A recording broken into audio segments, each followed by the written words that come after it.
Morning, Humanity Church. How you doing? Awesome. Good to have you here. All two of you that screamed. The rest of you, I always say, you can be like, I'm doing horrible. I don't care. Just tell me something. How you doing?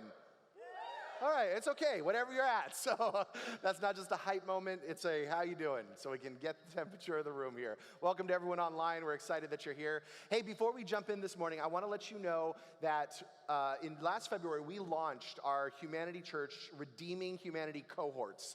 And these are amazing, amazing 6-month-long processes where we invest in you developing your character, developing your understanding of the scriptures and who God is, developing your own sense of your purpose in life and your giftings and where you serve. And they have been beyond incredible. They have been literally expectation blowing over the last few months. And we are launching our June cohort coming up, and we only have 3 spots left. So if you're even remotely interested, if you're like, hey, I think I might want to do something like that, at least check it out. You can go on the app today and click on Redeeming Humanity, or you can go on our website under events and you can check out more information there. I don't want those to go unfilled because they are huge opportunities to step into 6 months of people investing into your life in really meaningful and powerful ways. So check that out.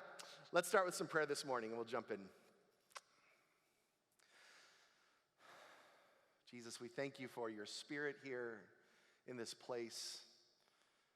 I thank you that your comfort and your joy and your vision, your energy is here in this room with us today. I ask today that as we engage this conversation around what it looks like to be fully alive, that you would infuse us with that life.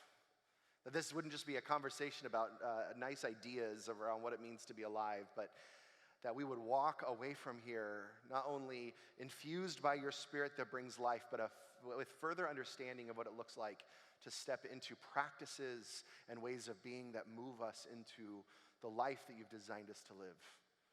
We're so grateful for who you are and what you do. In Jesus' name, amen.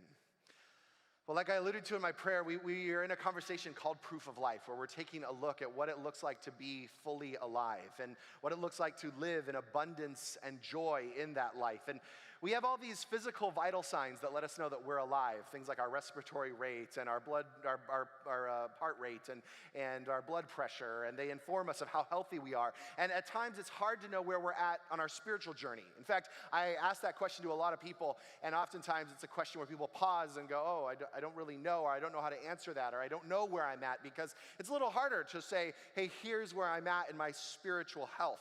And so we're going through these vital signs of life that are found in the book of 1 John. The first week we talked about this first test called the light test. And essentially it's how willing are you to step into the light with your life? How willing are you to live a life in the open? To share your struggles and your heartbreaks and the things that keep you up at night? How willing are you to live a confessional life where you're in relationship with other people, where things aren't kept in the dark? I always ask, like, how much of your life is kept hidden from the rest of the world, and that will inform you just how much life is available to you in any given moment, because we were designed to live in the light because God is light.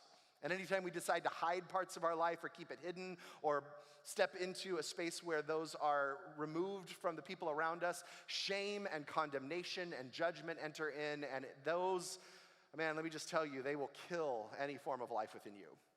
And last week we talked about this passion test, how every single one of us were made for passion. We were made for energy. We were made for drive. We were made for intention. And where we direct and harness that energy and that intention will inform us of how much life is within us. That God is not attempting to control or manipulate us, but he's saying like, hey, if you would take your energy and move it towards these spaces, then your life will actually expand, that you will find yourself with greater levels of joy, greater levels of abundance when you find yourself there. And so today we're going to talk about this next proof of life. And this one's called the truth test.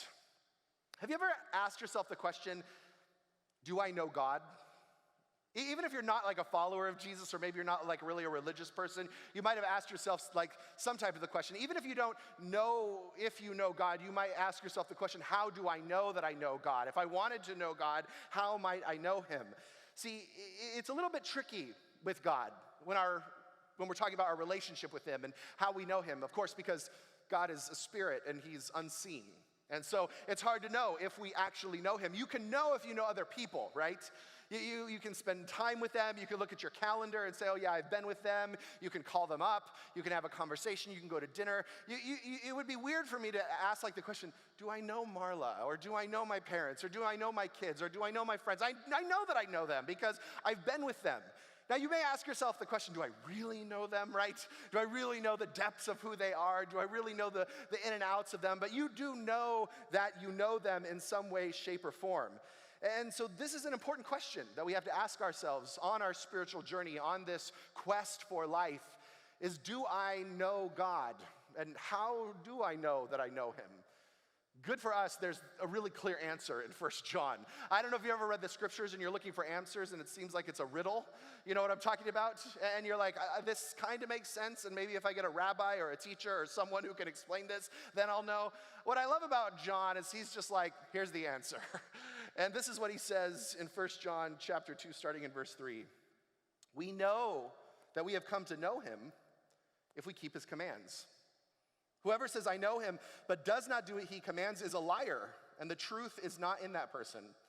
But if anyone obeys his word, love for God is truly made complete in them. This is how we know that we are in him. Whoever claims to live in him must live as Jesus did. See, here's the simple answer that John gives us. The evidence of knowing God is obedience. And that might surprise you, because you might think, oh, if I was to take a look at all of the indicators that I know God, it might be that, well, I go to church, or that I pray a lot, or that I've lit enough candles, or I've been through enough rituals, or I've given enough, or I do enough good things, or even that I believe a lot of things about him. But I actually think that this is why religion is so dangerous, because it can give us the illusion of knowledge. That we can go through all of the rituals, we can go through all of the acts, we can go through all the routines. Our behavior can even inform us of some way, shape, or form, but we may not actually know him. Because the scriptures actually say the indicator that you know God is that you obey him, that you follow what he says. And this may not be the answer that you were looking for. In fact, this answer may frustrate some of you, because for many of us, obedience is just a dirty word, isn't it? And usually it's connected to our view of authority.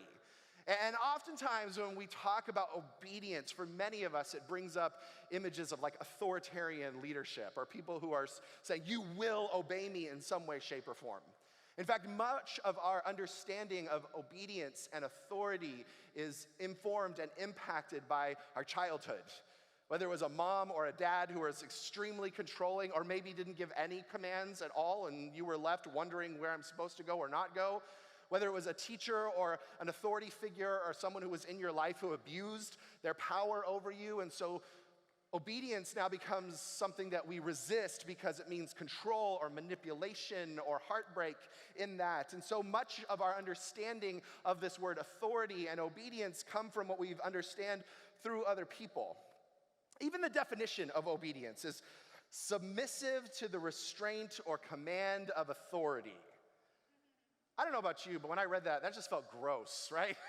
I mean, even all the main words like submit, restrain, command, authority. If I was to choose any words that I don't really like in my life, those would probably make on the list right there. And yet this is the test that God gives us to inform us of if we actually know him. See, here's what I found is that obedience, when it comes to God, is always in some way, shape, or form connected to his word, connected to the scriptures, and how we relate to them in some way, shape, or form, how we view them, how we interact with them, how we engage with them. And in this book, there are so many commands that God gives us. And here's the thing, they're not requests, they're actually commands. And look, as a pastor, I want to find all kinds of ways to massage language around that. I was trying to figure out this week how to lessen the word command. How to be like, well, you know, God's a gentleman and he gives these to us as options, but that's really not what he talks about. These aren't like, hey, if you feel up to it on a Tuesday, maybe you should attempt this way of living. That's just not the way he gives us the scriptures in here. I know it's a popular idea to think that these are just some suggestions among many suggestions that are given to us as to how to live life. But the fact of the matter is, at the end of the day, they're just commands. Now, here's the thing, they're not forced on us. If God really wanted to force something on us, he could make us engage life this way. But for those of us who call ourselves followers of Jesus, these aren't presented as optional. They're not presented as like, hey, here's some good ideas to add to your good ideas. They're actually presented as commands to us in the way we are to live. But I think how God presents them is actually really important because it informs us of his heart and how he longs to interact with us as an authority, as someone who is longing for us to step into his life. Because I think that this is how God presents them. He basically says, look, this is the truth to the universe. When I created the universe, when I established it, when I put everything into motion, I put some like built-in rules and ways that the universe operates, and I would actually love to invite you into the secrets of the universe. I would love to inform you of how things work and how things operate and how relationships come together and what will bring you health and what will bring you wholeness, and he brings them into us into that. And when he gives us these commands, what he's essentially saying is, look, there's no other way. I've created all of this. I've set up the game. I've set up the stage for this thing called life. And you are welcome to play however else you want, but I'm going to command you to live this way because this is the only way that the universe was set up for us to win. And so it leads us to this bigger question and the evidence of this proof, the essence of this proof of life, the truth test. We have to all ask ourselves the question, what is our source of truth? Where do we get truth from? How do we as individuals engage this idea of truth? Now, I will be the first to say in our culture, truth has become like a four-letter word. It is a word that so many of us are allergic to. Because we live in a society where I have my truth. And if I don't have it yet, then I'm supposed to find my authentic truth. And then you have your authentic truth that you're supposed to find and engage and live life like that. And everyone else has their authentic truth that they're supposed to live. And we are supposed to find that authentic truth and then live in that authentic truth. But here's the thing that I found. Even in the definition of truth, truth is only true because it is 100% accurate all the time for everyone. Otherwise, it wouldn't be truth. Truth is actually something that you can look at across the board for everyone involved and say, this is true because every single time we engage it, every single time we step into that, every single time we lean into this, it brings us the same results every single time. See, when it isn't true 100% of the time, it's called an opinion. And oftentimes we get the two mixed up. Our opinion on life, our opinion on how to live, our opinion on relationships versus like, hey, this is the truth of how things actually operate in the universe around us. In fact, it gets me mad when Christians feel like it is their mission to defend truth. Because here's the crazy thing. Truth of everything in this universe actually does not need defending. Truth is self-evident. It is true because it's, 100% accurate all the time. There is no organization that is out there defending the fact that the sky is blue. There is no sky is blue ministry out there saying, you know what, we really need to defend the fact that the sky is blue because when you look up, you're just like, yep, there it is, it's blue. There is no ministry where people feel the need to defend gravity and to say, you know what, we're going to wake up in the morning and make sure that everyone knows about the goodness of gravity and the laws of gravity and how it works because it's just self-evident. That's the beautiful thing about truth. Is that you can just look out and say, is it true 100% of the time? And if it's not, then it may not actually be true. But here's the thing. As appealing as it is to have your truth and my truth and their truth and everyone else's truth, you actually do not want to live in a world where truth is subjective. You actually don't want to live in a world where we all have our own version of truth and everyone lives by that truth. I remember, probably a dozen years ago, I was meeting with a friend who was struggling with this idea of truth and whether or not they wanted to follow Jesus because this young woman kept saying, I just feel so narrow, it just feels so uninclusive, it just feels so arrogant to say that you have the lease on truth or that Jesus has the lease on truth. So I remember meeting her at this bar, and I said, let's talk about it. Let's go through all of your questions. Let's talk through all the things that you're struggling with this idea. And she went through her whole gamut of just like, I just think that you should have your truth and I should have my truth, and that we can live like that in harmony with one another. And I said, okay, no problem. And I grabbed her purse and started walking out of the bar. And she said, wait, what are you doing? And I said, I'm taking your purse. And she said, well, why are you taking my purse? And I said, because I need your money. And she said, no, what do you mean?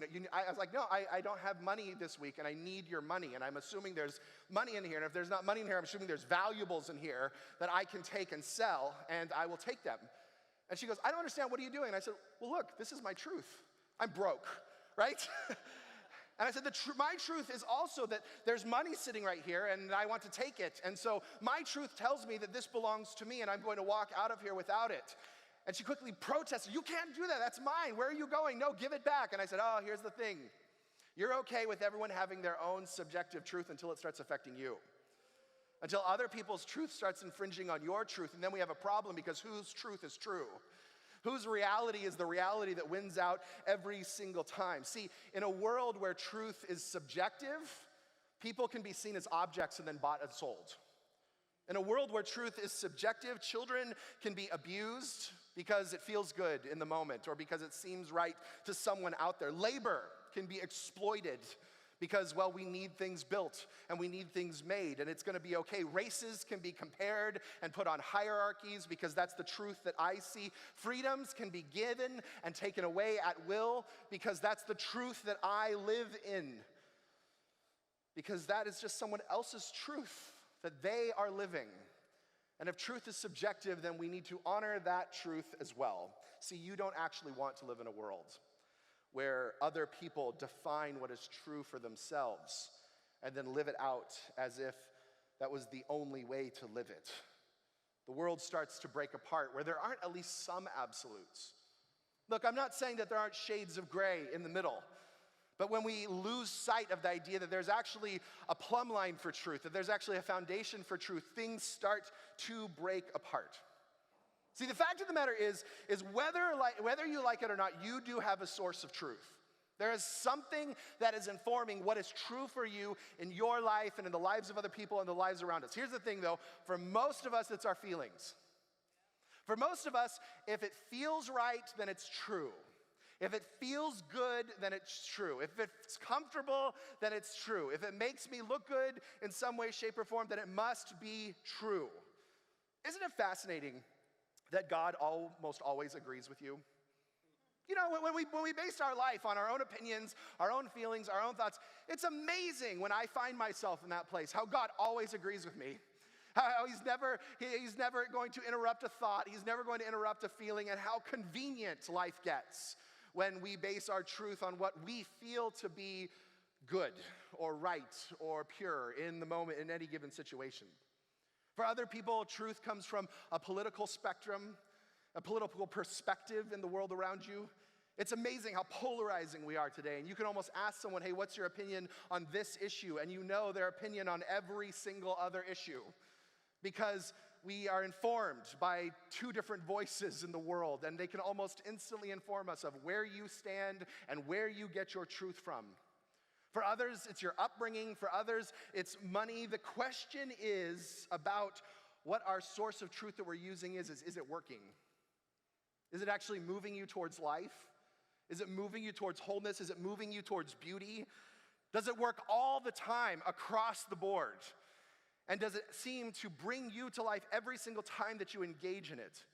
See, one question that we have to ask is, what is my source of truth? But we all have one. I guess the better question that we could ask is, can my source of truth actually be trusted? Whatever informs what is true for me, can I actually trust it to move me towards life? It's interesting because I found that I can be given almost any set of commands from a trusted source, and I'll obey.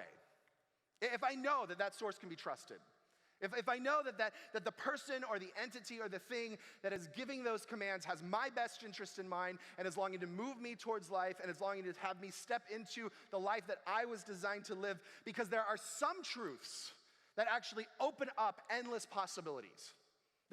When we actually find ourselves stepping into the truth that can be trusted, it actually opens up roads for us that were not there before, and it opens up pathways for us that we hadn't seen, and it opens up possibilities that were not there before. See, like a red light is a command to stop. It is not an option. I know in California we sometimes think stoplights and red lights are options, right?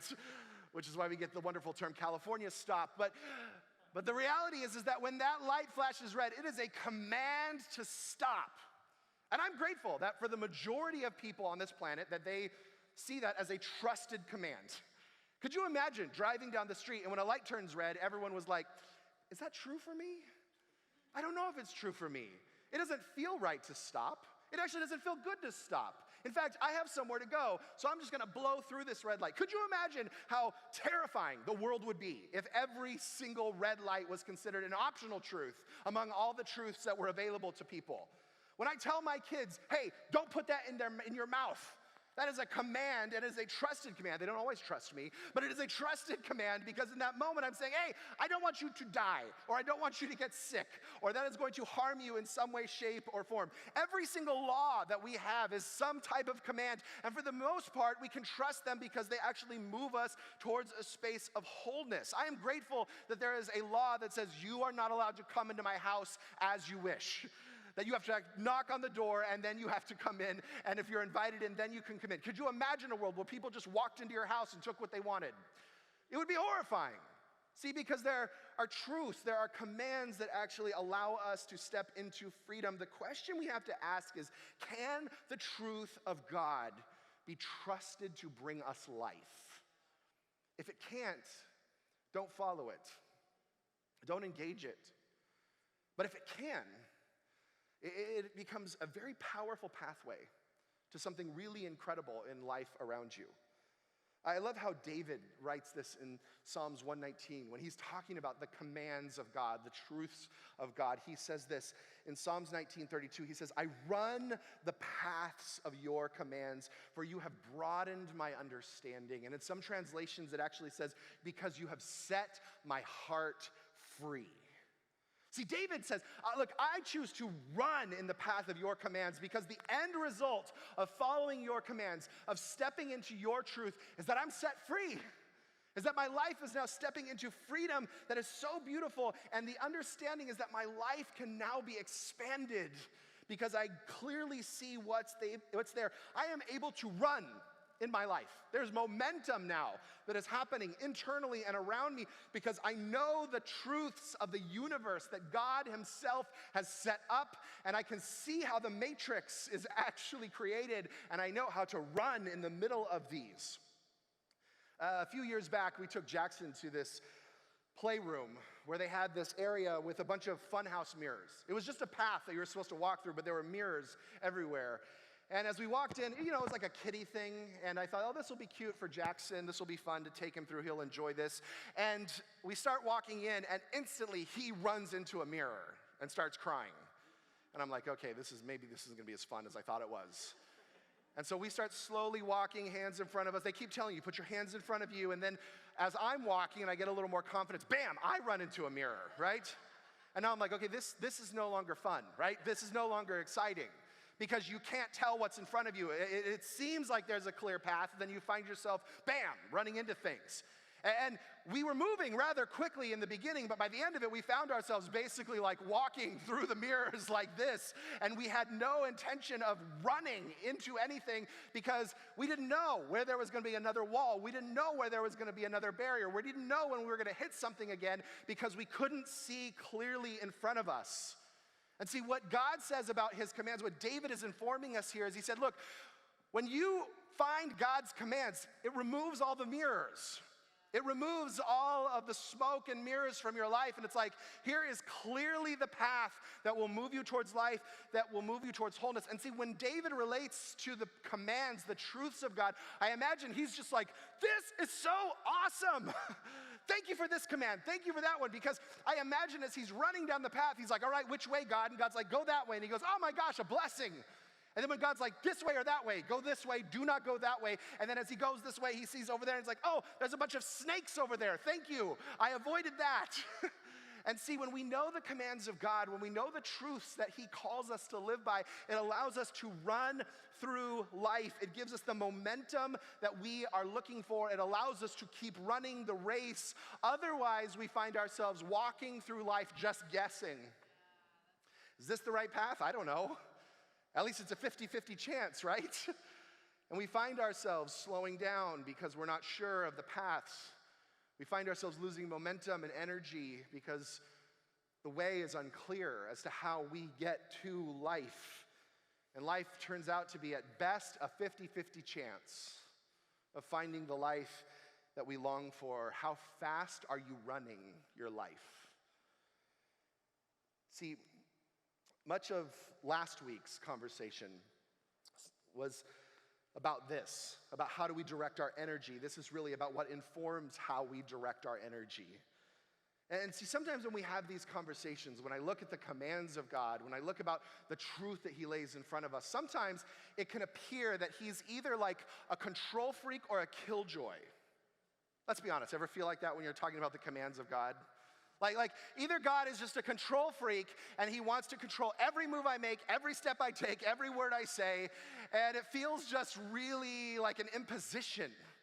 But here's the thing, if God wanted to control you, setting you free to make your own decisions would be a very bad option. I mean, if you're like into control, saying, hey, you get to decide is probably not the best option if you're the one longing to control. The fact that God actually says, do what you want, here are the commands, you're free to choose, informs us that he's not actually after control. And the other thing is that it oftentimes feels like God's a killjoy. Like, hey, here's all the fun things in life, here's all the enjoyable things in life, here's all the things that bring you a lot of pleasure. Let's just take a look at this list. Don't do any of them, right? And this is, I think, why Christians at times get this idea, this reputation as being like not very fun, not very exciting, because we take it to the extreme. But sometimes when we look at God's commands, they just seem arbitrary. But I got to tell you, there's always a why. There's always a, hey, I'm not telling you this to kill your joy. I'm telling you this because this is how I set up the universe. And if you're willing to step into this, it will bring you life. Can I just get real for a moment and talk about like a big cultural issue that I've been thinking about lately? I don't usually like to talk about these because we live in a world where there is no such thing as nuance. And the second you bring up any hot button issue, people immediately go, right? I mean, people immediately get nervous of what's their position, what are they going to say? But look, here's the thing. The scriptures actually have a lot to say around marriage, relationships, and sexuality. And there's this specific context that God sets up called family that is so beautiful in the scriptures that he creates this context in which human beings are birthed into the world that connects us to this conversation around family. And here's what I understand from the scriptures is that sex is designed within the context of marriage, and the scriptures define marriage as this lifelong covenant between a man and a woman forever. And you may disagree with that, and that's okay, but I've been pondering this for a long time. I've actually been thinking about this, about how almost every societal issue would be solved with this one simple truth. And I've been pondering this for a very, very long time. Did you know right now that about 49% of children live in homes without a father? That's just in America. Children outside of a nuclear family are 4 times more likely to live in poverty. And so if we were to just step into this command, it would almost immediately eradicate the poverty issue that we live in America. 63% of suicides come from youth with broken homes. And so it would almost immediately cut suicide rates among youth in half. 87% of abortions are from those not yet married. So abortion would actually be reduced to about 13% of the rate that it is today. 85% of children with mental or behavioral disorders come from broken homes. So mental health would immediately get a boost in terms of how we engage it.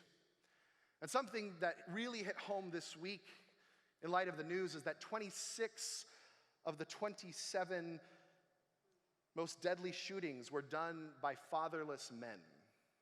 26 out of 27. Now let me say what I'm not saying with all of this.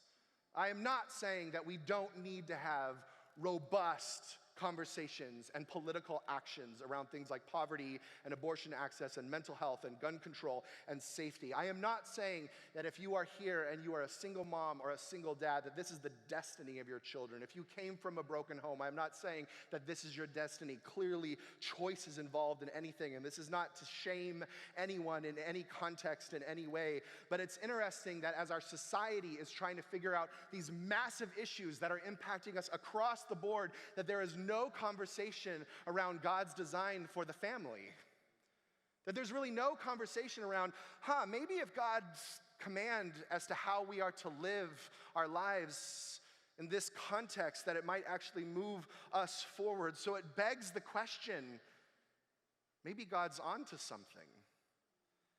That maybe there's something in the design that we've forgotten. Or maybe we're just unwilling to address a simple issue like obedience. And we'd rather figure out how can we legislate this, or how can we mitigate this, or how can we fix our way out of this, rather than going to the source of where some of this starts.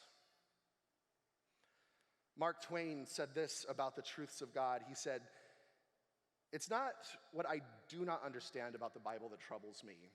It's what I do understand about the Bible that troubles me." Because sometimes I think we look at things like obedience and go, I know it's what's needed, but I'm not willing to give up the right to myself to step into this new reality that will transform not only my life, but the world around me.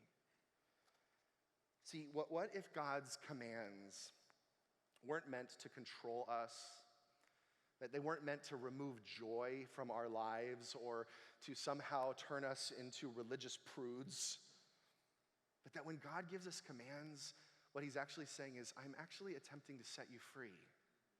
Not just you, your whole community. I'm actually attempting to have you step into a space where you can see the matrix of the universe in front of you, and that you can run through the paths of my commands. See, what if this wasn't about legislating rules and legalism, but it was just knowing how the universe operates so that we might fully live? You still with me? See, here's the beautiful thing, is that obedience doesn't just become the way that we know God, but it actually becomes the way that we love God as well. John, in his gospel, in chapter 14, verse 15, it says, "If you love me, keep my commands." And then it continues, "And I will ask the Father, and he will give you another advocate to help you and be with you forever, the Spirit of truth. The world cannot accept him because it neither sees him nor knows him, but you know him, for he lives within you and will be in you. I will not leave you as orphans. I will come to you."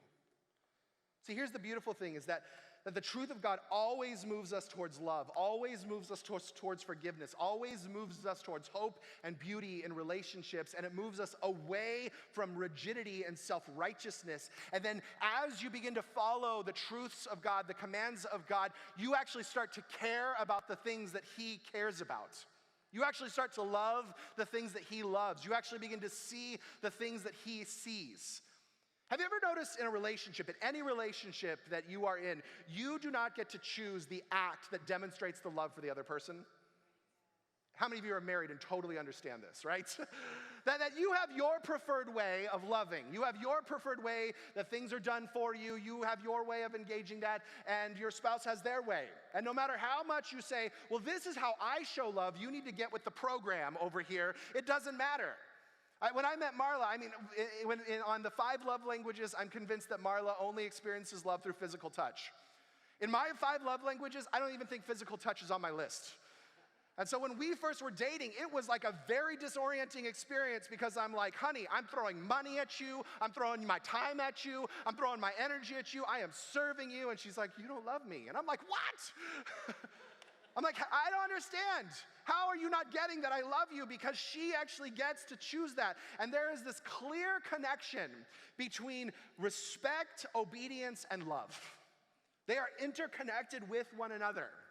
In fact, over the last few weeks, I've noticed that when I've come home, our house is like decluttered. Now, I don't know about you, but I'm a person who, if I'm in a cluttered environment, I cannot have peace. Anyone with me?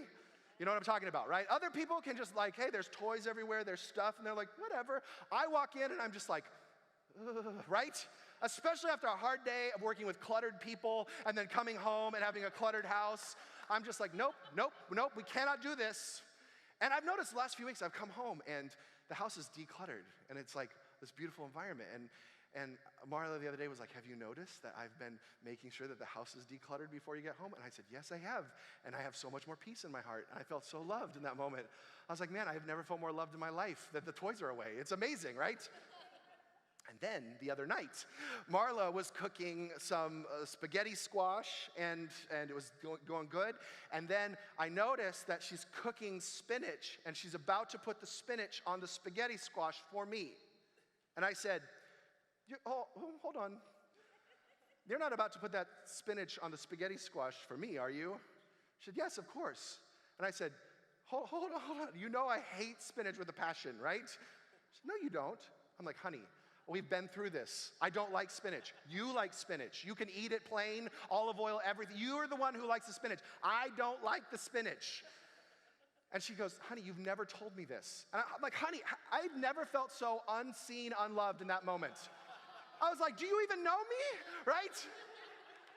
And it's amazing how at one moment there's like, man, she gets me, she loves me. And the next moment over spinach, it's like, are we even connected? Do we need to have a therapy session, honey? Right?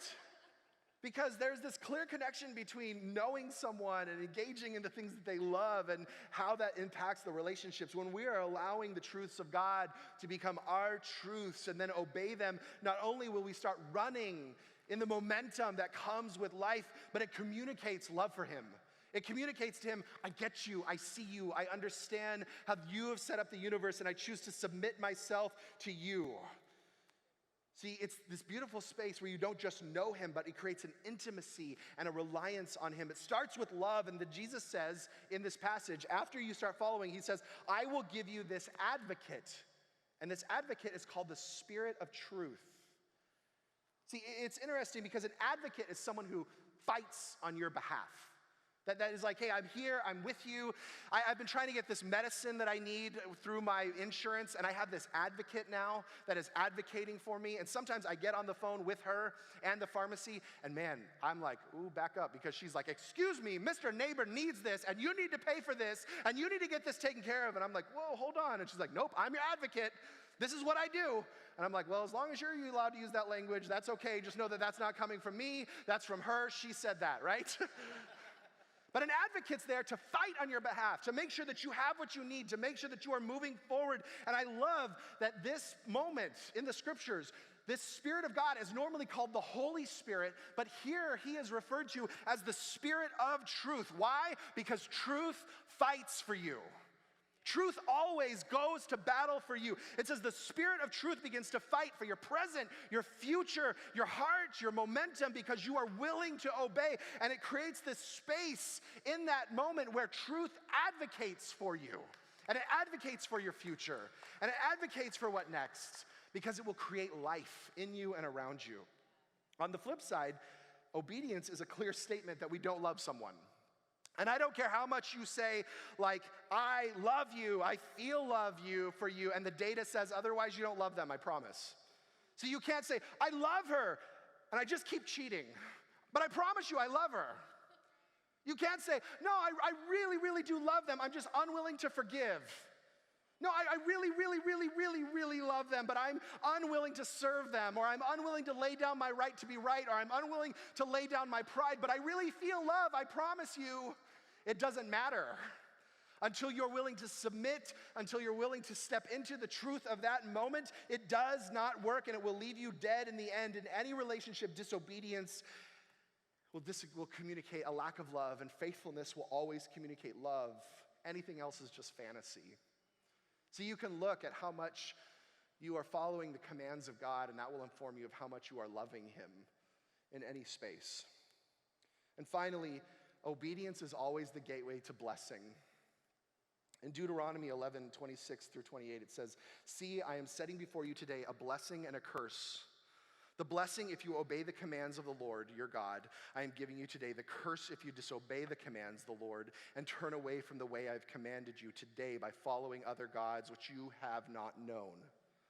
See, the choice is really clear. Blessing if you obey, cursing if you disobey. I don't know how it could get more clear, right? This is like God saying, look, here are your options. You can choose $1 million in your bank account today, or you can choose to go bankrupt. Which one would you like? It's up to you, completely up to you. You have complete control to do this. It is your choice, again, because God is about maximizing your freedom. And so he's saying, this is up to you. But here's the thing, when it comes to this truth test, is that we love to play the victim with our own choices.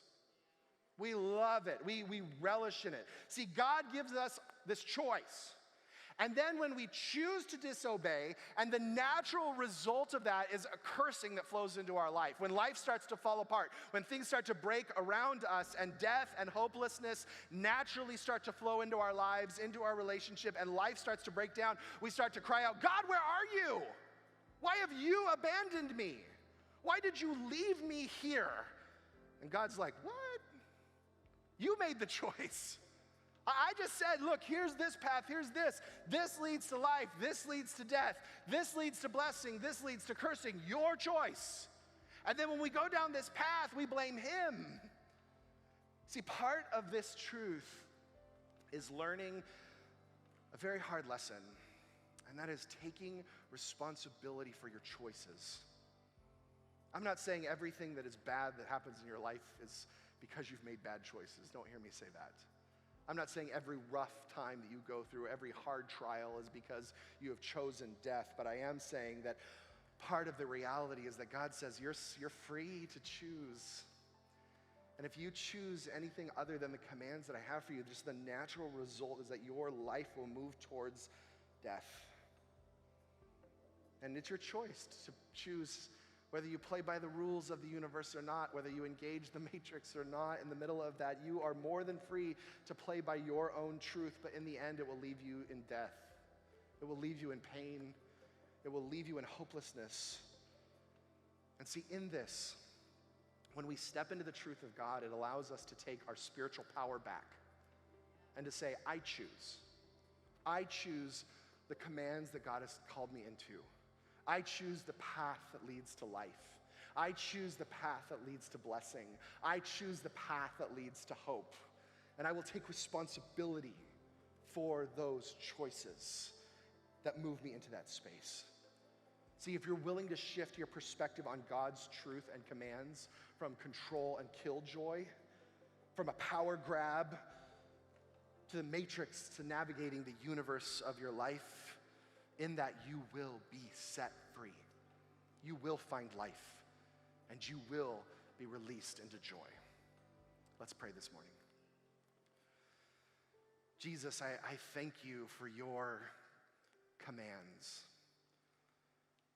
As hard as that is to hear for some of us, that truth has become a four-letter word that feels so controlling, or it feels so uninclusive, or it feels so difficult, God. I pray that you would open our eyes to see how you want nothing but hope and life for us. Jesus, today we choose your commands, we choose your truth because we rely on that reality to know that in that we choose life, we choose blessing, we choose hope, we choose freedom, God. God, I pray for even those in the room today who may be tempted to step into shame or condemnation or judgment because maybe they're looking at areas of their life where they're like, man, I've just chosen to be outside of the commands of God. I've chosen to be outside of the truth that he's called me into. God, I pray right now that your spirit of love would overcome their hearts, that they would know that there is no condemnation in you, that there is just conviction and hope and future and love, God. God, and as we all step into this truth test this week, I pray that you would reveal to us the areas where we've been choosing death and cursing, not for condemnation, but so that we know where to shift, so that we know where to change, where we know where to transform. We thank you, Jesus. And if you're here today and you've not yet connected to Jesus, maybe this is like a new conversation for you. Maybe you've Maybe you've known Jesus for a long time, but you recognize that you've just known about him. Maybe you recognize even today, wow, I haven't been really following his commands. I haven't really been running in the paths of his commands. Today I want to invite you to step into a relationship with him. It's nothing magical. It's just you declaring, hey, God, I choose you, and I choose your ways. I choose your truth. If that's you today, would you just look up at me and just saying, hey, I'm ready to connect to Jesus? If you're online, you can just click that button that says, today I choose to follow Jesus. If you're on YouTube, you can just type in Jesus. We'll know what you're talking about. I want you just to pray this prayer with me. Nothing magical. You can just pray it in your mind, or even if you want to out loud. It's just a prayer saying, I'm giving my life to you, Jesus. Nothing magical about this moment, but just say, dear Jesus, I give you my life. I know that I'm broken, and I know that you came and you died for me, and you came back to life so that I could live. And so today I choose you as my Lord. I choose to run in the path of your commands that I might live and find joy. I thank you in Jesus' name. Amen. Amen. Thank you.